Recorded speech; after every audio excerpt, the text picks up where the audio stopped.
magaalada Gaarisa ayaa xalay waxa ka dhacay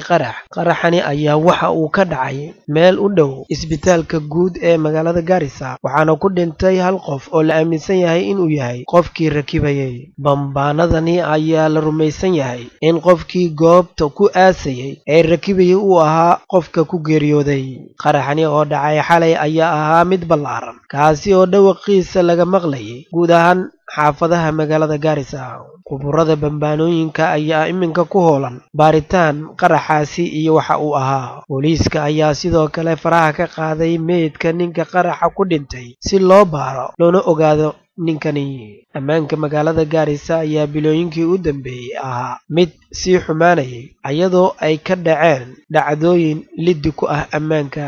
toddobaadyadii ugu dambeeyay ayaa waxaa isla magaalada Gaarisa howlgal ka waday ciidamada ammaanka ee dalka Maxamed Ciise Honkabel TV Gaarisa.